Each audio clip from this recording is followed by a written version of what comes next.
Talent management, development and retaining them. Everybody's questioned. This has been the issue with HR and organization for quite some time now. And it has become an issue because it is related to prosperity. It has become an issue because it is related to growth. It has become an issue because it is related to mobility and opportunities. And after decades and decades of scarcity and decades of people doing jobs they did not want to do, decades and decades of staying in an organization and working in an organization where people were really tired and exhausted and plateaued and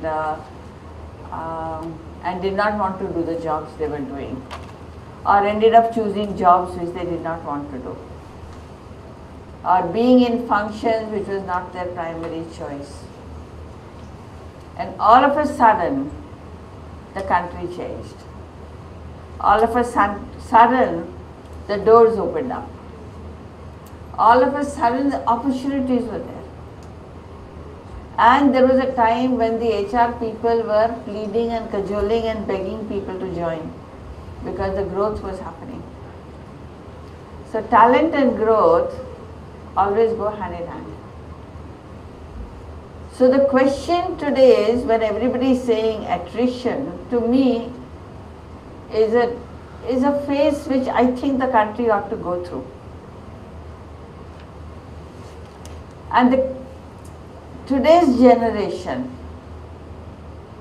is growing up, is first of all, let's see what are their characteristics.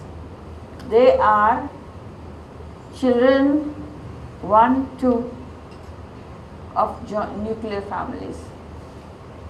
So first of all, they don't have too much competition.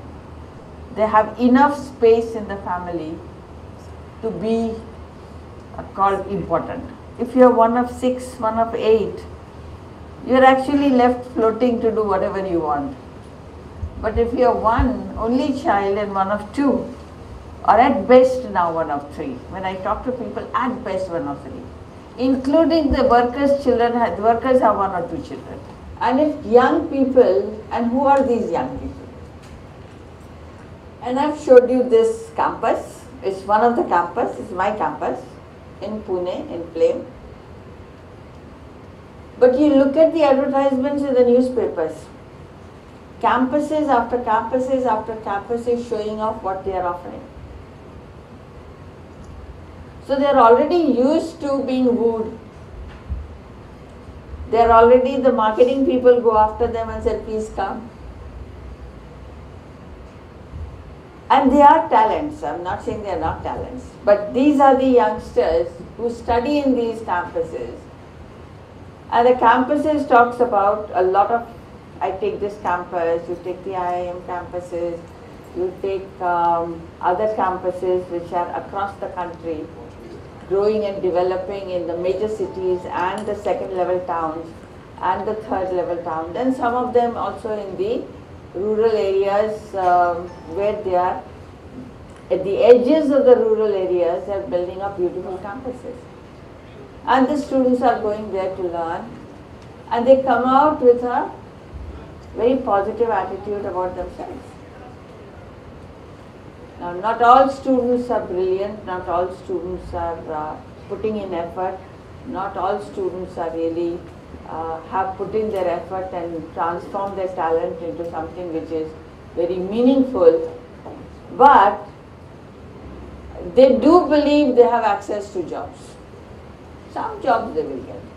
And if the family is not as kind of in a scarcity environment, they are really not striving for getting into jobs which are going to, and where they are going to do hard work. That is where, and they have been part of organization, they have been part of families, where families have pressurized them to achieve excel, achieve excel, achieve excel. at the cost of denying many other aspects of life, many other aspects of their talent. Then you look at all this environment and you see the youngster graduating out of college, graduating out of a postgraduate education, leave apart the first ranking institutions where jobs are waiting for them,